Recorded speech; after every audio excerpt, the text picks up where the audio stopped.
I think the focal point is, like you can see here, that, and we also heard it today, that everybody's now going in a mobile world, not in a digital world, in a mobile world, and therefore also public administration with their services have to go on mobile phones with mobile services. Is government becoming more user-friendly by going electronical, by going mobile? I think it depends on the country. In Austria we have a very high mobile broadband penetration rate, and as we can see from statistics that over 50% of our users are satisfied with our services, and more than 70% want to have these services on mobile phone. So I think that you have to split between public administration services. This is conservative, maybe a little bit proactive if you're talking about social media, and then you have to see politicians in e-services. This can be more interactive in the digital world, social media platforms. Yeah.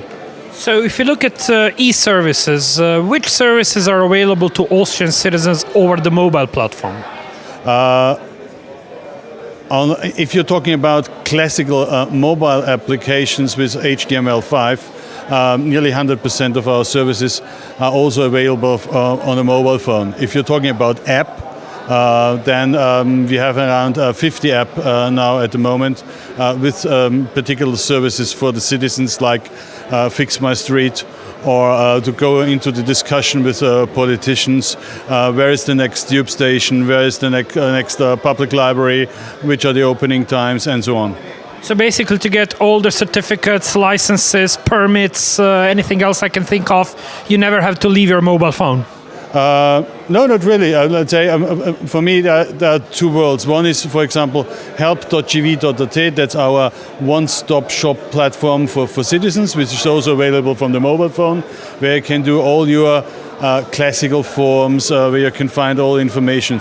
And on the other side is an app, for example, from the Ministry of Foreign Affairs, if you are abroad, standing here in the beautiful city of Ljubljana, and I want to know where's my next embassy.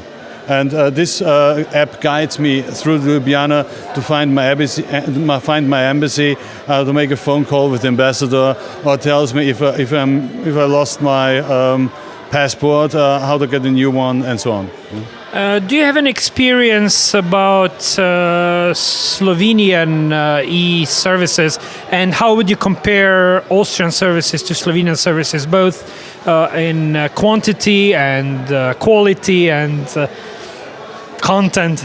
I know Slovenian services since Slovenia joined the European Union, and we have done a lot of activities together, especially in the large-scale pilots of the European Commission in the field of how can we use electronic identities, electronic signatures, or how can we use also electronic delivery services cross-border. So at the moment we are doing together electronic delivery, so they are the first projects, test platforms that an official notice from a municipality in Austria can be sent electronically, officially, to a Slovenian citizen, cross-border electronically, with an electronic signature of the public administration, so it's still valid. So there have been a lot of things in the past, but there have to be more and more in the future, because we are all mobile, traveling around, and therefore also our services of the public administration have to be also available cross-border. So if I understand you correctly, both Austria and Slovenia are doing a fine job, but we have to keep up the good work. Yeah, definitely. It's a journey, it's not a destination, and we are already at the beginning. Yeah. Okay, now slightly to a different topic. This is the second day of this conference. I'm quite sure you already have some impressions about it. So can you share them with us? I think it's in Austria I would say it's a junior E-Day, because there's a lot of young people here. If you're looking in the main conference room, everybody's sitting, Skyping, or let's say doing services with mobile phones or Twitter and all these things. I think there's a completely new generation which is coming up. They know how to use smartphones and computers. They are in the digital world already. So therefore, government and public administration has to go in to discuss with them how they want to have the services in the future.